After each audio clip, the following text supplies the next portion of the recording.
Okay, we have a very nice looking integral today. We've got something from the UNSW Integration Bee 2020, finals number 4. We have the integral from 0 to infinity of x over square root e to the x minus 1 dx. Okay, at first I didn't really know where to start with it. What I did was I tried integration by parts on it because it looks promising where if we differentiate x, that's going to differentiate to 0. And if we just integrate 1 over square root e to the x minus 1, that's not too bad initially. The only problem is after the first integration, we have to integrate again. And I think that's where it gets complicated. I wasn't really able to make it work that way. So instead what I want to do is actually try U-substitution. And what seemed to work for me was making a U-substitution for all of this right here. So I set U equal to square root of e to the x minus 1. And then because we need a value for x and we need a value for dx, let's solve for e to the x first. Or actually, let's isolate x. And so what we can do there is if we square both sides, we have u squared equals e to the x minus 1. If I add 1 on both sides, we have e to the x is going to be 1 plus u squared. Then just take natural log on both sides. Natural log here, squeeze that in there. Then what's going to happen is natural log of e to the x, that's just going to be x. And I'll just rearrange it so that we have x equal to natural log 1 plus u squared. Then let's take a derivative on this. Dx first, derivative of this is going to be 1 over 1 plus u squared.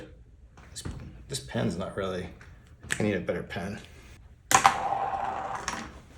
Okay, derivative of this is going to be 1 over 1 plus u squared.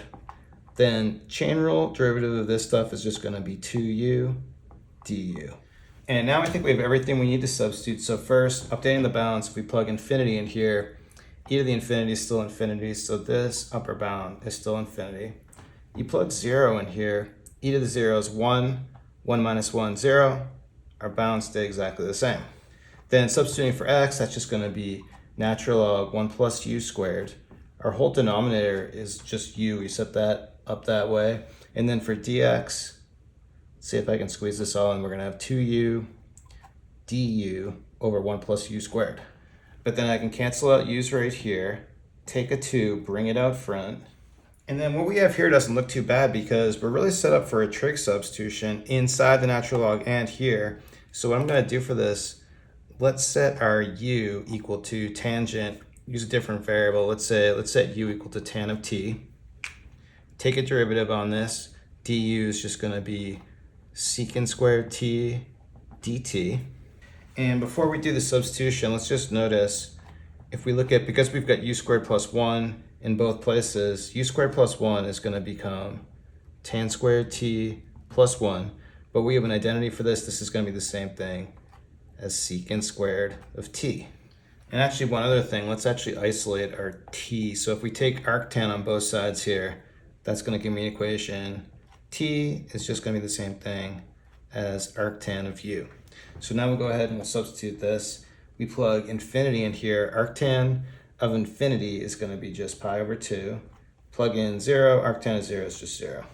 Then we have our value for 1 plus u squared, so the numerator becomes natural log secant squared of t, and then same thing in the denominator, this is just secant squared t.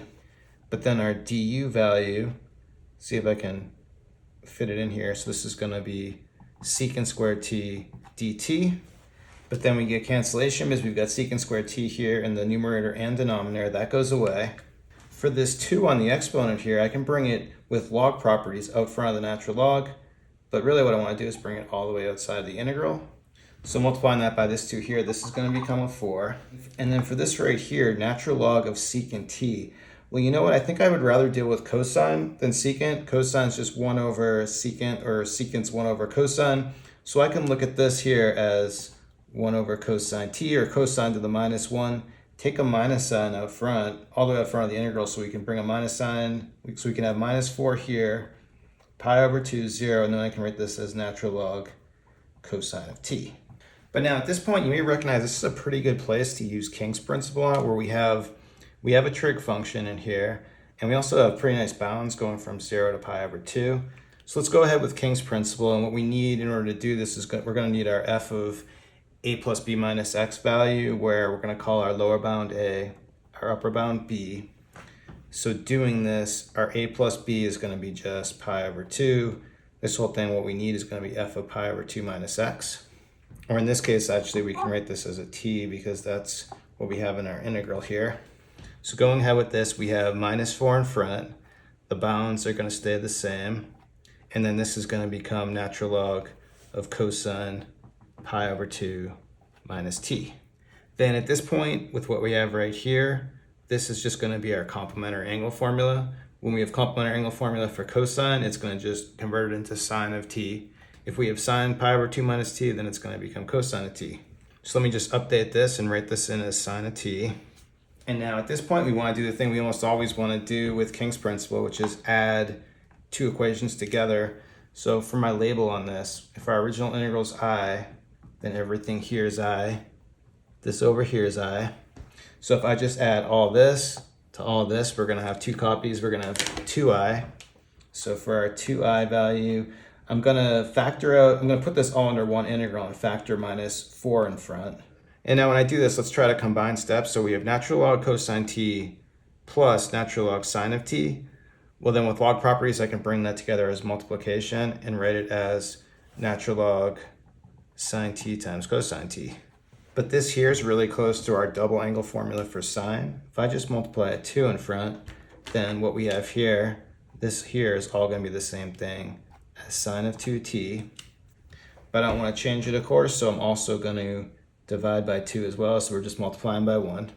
And then when I rewrite this, let's take this right here and split it up with log properties. So I can write this as natural log sine 2t minus natural log of 2 and split it into two integrals. So then let's see what we have. Now this one here is going to be easy because we're just integrating a constant, which is just like integrating 1. This here is a little bit of a problem. What I want with this is I want to get this back looking like something we have over here so we can kind of connect it with something we already know and put a label on it. But we have the problem that we get this 2t. So let's just handle this here with the U-substitution. And I'm going to let's actually reuse x again. It doesn't matter what variable I use. So let's call it x. I'm going to set x equal to 2t. So then therefore I can write t as equal to x over 2. And so then taking a derivative for our dt value, we're going to have just 1/2 dx. So updating this, first updating our bounds, plug pi over 2 in right here. That's going to become pi for the upper bound. Lower bound still 0. This here is all going to transform down to just natural log sine x. Our dt is going to be 1/2 dx. Let's take this 1/2 out front of the integral, put it right here. And then for this, I'll bring the natural log 2 out front as a constant. So we're going to have 4 times natural log of 2, then integrating 1, this is just going to be x evaluated from 0 to pi over 2. Now from here, let's just divide off a 2 everywhere just to isolate our goal, which is I, right? So if I divide off 2 here, we're back to our original I. Divide 2 here, divide 2 here. Then minus 2 over 2, this is just going to become a minus 1 right here. Over here, 4 divided by 2, that's just going to be a 2. And now we're getting really close, but this thing right here, we want this to be more like this. The trouble we have is this upper bound. We've got pi and we want it to be pi over 2. Well, we have this really nice principle that allows us to cut the bounds in half to make it match this and just bring a 2 out front. But we have a check we need to do. We need this f of a plus b minus x value to be equal to f of x, where we're saying our f of x is going to be this part right here.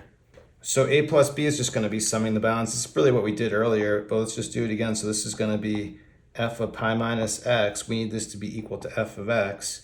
So if we plug pi minus x in here, we get natural log sine pi minus x. But for sine pi minus x, we have the supplementary angle formula. For sine, this is going to be the same thing as sine of x.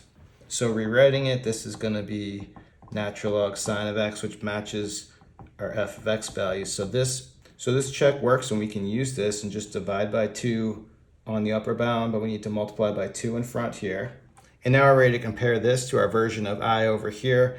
Now we have a different variable on this. The variable doesn't matter, right? So I can just change everything. We can change the variable name on a definite integral. So I can change this here back to x. So I'm looking at this and just comparing to our value for I over here. This is going to be exactly 1/2 of this. So we can write this as 1/2 I. But then trying to just isolate I and get to our solution, I'll just subtract off I here. Do the same thing on the left side of the equation, subtract off a half I. That means this is going to cancel here. What we're left with on the left side of the equation is just going to be 1/2 I. Now let's evaluate what we have left over here. So this is going to be, for 2 times ln2, I can bring this into the exponent and write it as natural log of 4.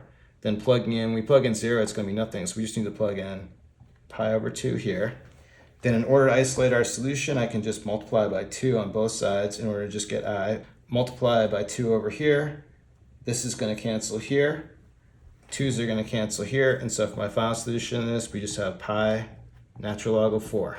Okay, there it is. Really good one from UNSW 2020. Thanks everyone for watching. Have a good day.